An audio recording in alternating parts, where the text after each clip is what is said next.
Sir, आज प्रगतिशील मानव समाज पार्टी का ये जो कार्यक्रम प्रयागराज मेजा तहसील की धरती पर हुआ है, इस मंच के माध्यम से क्या संदेश देंगे क्षेत्रवासियों को?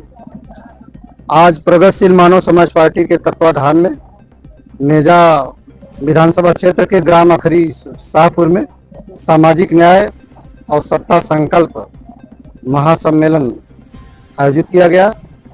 इस मंच के माध्यम से हम क्षेत्र की जनता को, जनपद प्रयागराज की जनता को, प्रदेश की जनता को यह संदेश देना चाहते हैं कि आप लोग मजबूती के साथ प्रगतिशील मानव समाज पार्टी की विचारधारा को जन जन तक पहुंचाएं, अपना संगठन मजबूत बनाएं।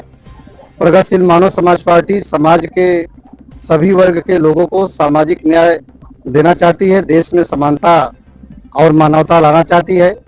हम चाहते हैं कि गरीब परिवार के लोगों को निःशुल्क शिक्षा की व्यवस्था हो, निःशुल्क चिकित्सा की व्यवस्था हो, निःशुल्क बिजली पानी की व्यवस्था हो, इनके लिए आवास की व्यवस्था हो, प्रत्येक युवाओं को रोजगार दिया जाना चाहिए।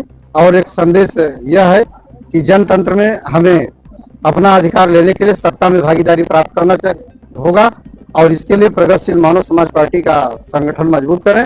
प्रगतिशील मानव समाज पार्टी प्रत्येक जिला पंचायत क्षेत्र में 1500 कार्यकर्ता तैयार कर रही है।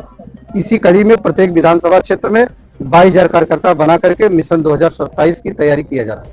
सर, इस पूरे देश में यूसीजी को लेकर जो मुद्दे बहुत तेजी के साथ चल रहे हैं, इस पर क्या कहना चाहते हैं? देखिए, जहाँ तक यूजीसी की बात है, यूजीसी ही नहीं, प्रगतिशील मानव समाज पार्टी यह चाहती है कि जीवन के हर क्षेत्र में, चाहे कोई भी क्षेत्र हो, उसमें सामाजिक न्याय मिलना चाहिए, किसी के साथ भेदभाव नहीं होना चाहिए और पक्षपात नहीं होना चाहिए, चाहे वह यूजीसी का क्षेत्र हो, चाहे न्यायपालिका का क्षेत्र हो, चाहे कोई क्षेत्र हो, सबको न्याय मिलना चाहिए, किसी का भी उत्पीड़न नहीं होना चाहिए। जो बहुत से ऐसे पार्टियां हैं जो भिन्न समाज की जो हैं, जैसे रामधनी केंद्र और मछुआ समाज के तमाम प्रकार की जो पार्टियां हैं आप ही के समाज के, तो उनको आप क्या संदेश देना चाहते हैं?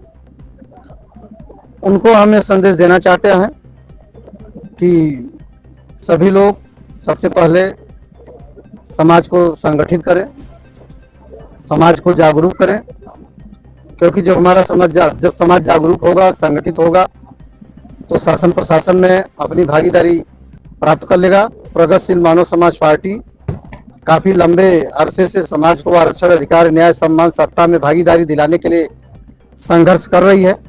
तो ऐसी परिस्थिति में जो भी संघर्ष हो मजबूती से होना चाहिए और मजबूती से आंदोलन चलना चाहिए। तो नाम के लिए कोई पार्टी नहीं रहनी चाहिए। जैसे उसमें से जो आप नाम ले रहे हैं उसमें से तो एक पार्टी का रजिस्ट्रेशन भी समाप्त हो गया है, शायद आप लोग जानते ही होंगे, और जो एक पार्टी है उनका कोई कार्यक्रम नहीं दिखाई पड़ रहा, नो आंदोलन दिखाई पड़ रहा है। तो जब चुनाव आता है तो चुनाव में पार्टी का मतलब होता है कि पार्टी चुनाव लड़े और पार्टी बराबर जनता के सवालों को लेकर के आंदोलन करे। तो जब उन लोगों का कोई आंदोलन नहीं दिखाई पड़ रहा है, न चुनाव लड़ते हैं, तो उस पार्टी का क्या मतलब है? और चुनाव के समय दूसरे पार्टी का खुद भी प्रचार करते हैं। तो उन लोगों से हमारी अपील है कि वह लोग भी प्रगतिशील मानव समाज पार्टी, जो कि बिंद केवट समाज सहित तमाम अति पिछड़ी जातियों के न्याय के लिए, सम्मान के लिए, हिस्सेदारी के लिए मजबूती से, ईमानदारी से संघर्ष कर रही है, मुख्य धारा का संघर्ष प्रगतिशील मानव समाज पार्टी कर रही है, वो लोग भी आकर के समर्थन करें साथ में।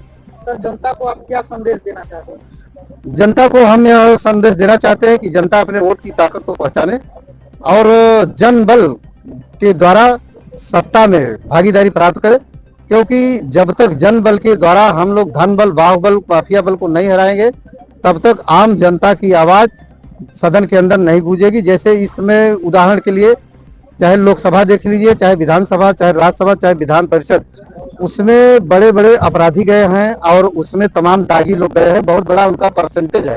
तो ऐसे लोग जब चुन करके जाएंगे तो जनता को न्याय कैसे दिला पाएंगे? तो जनता अपने बीच से, जैसे गरीबों को, मजदूरों को, किसानों में से ये अपना विधायक बनाए, अपना सांसद बनाने का काम करे, और ये जनता कर सकती है।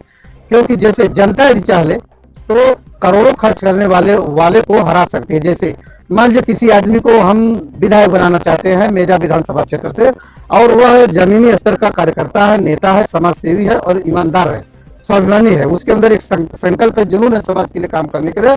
उसके पास 1 लाख रुपया भी नहीं है चुनाव लड़ने के लिए, लेकिन यदि यहाँ की जनता 10-10 रुपया दे दे, यदि 1 लाख लोग दे दे, 10 लाख रुपया हो जाएगा कि नहीं? हो जाएगा कि नहीं बताइए? तो 10 लाख रुपया दे करके 10 करोड़ जो खर्च करता है, पानी की तरह से बहाता है और दारू मुर्गा बांट करके वोटों को मैनेज करता है, उसको हम हरा सकते हैं। उसी दिन वास्तव में लोकतंत्र की जीत होगी। तब सच्चा प्रतिनिधि जीत करके जाएगा, भले वो गरीब होगा, मजदूर होगा, किसान होगा, तब वो बुलंदी के साथ आवाज उठाएगा और समाज का काम होगा। आज प्रयागराज मिर्जा विधानसभा के अखिल शाहपुर में आप विशाल जनसभा का जो आयोजन हुआ, उस पर आप यहाँ के लोगों से क्या कहेंगे? अखरी शाहपुर की जनता, यहाँ पर हमारे बुजुर्ग लोग, माताएं बहनें, युवा भाई, बच्चे सब लोग आए हुए हैं। सबका हम अभिनंदन करते हैं, स्वागत करते हैं और उनका हम आह्वान करते हैं कि सबसे पहले शिक्षा पर ध्यान दें, सामाजिक कुरीतियों को दूर करें, समाज में बढ़ रही नशाखोरी को समाप्त करते हुए संगठित होकर के यहाँ पर जो त्रिस्तरीय पंचायत का चुनाव होगा या विधानसभा का चुनाव होगा, फिर लोकसभा का चुनाव होगा, 29 में किसी भी चुनाव में वह सच्चे प्रतिनिधि का चुनाव करने का काम करें, ईमानदार प्रतिनिधि को चुन करके भेजने का कार्य करें, ताकि उनको न्याय मिले, उनको हक मिले, उनका विकास। यहाँ पर इस विशाल सभा में यहाँ पे जो लोग थे, कितने की जनसंख्या होगी? देखिए जनसंख्या अभी समय भाई, देखिए खेती बाड़ी किसानी का तो काम चल रहा है और 11-12 बजे से लोग यहाँ पर हजारों की संख्या में आए और लोग आते रहे जाते रहे, क्योंकि ज्यादातर लोगों के इस समय रुकने के लिए टाइम नहीं है, क्योंकि किसान इस समय बड़े परेशान हैं। धन्यवाद।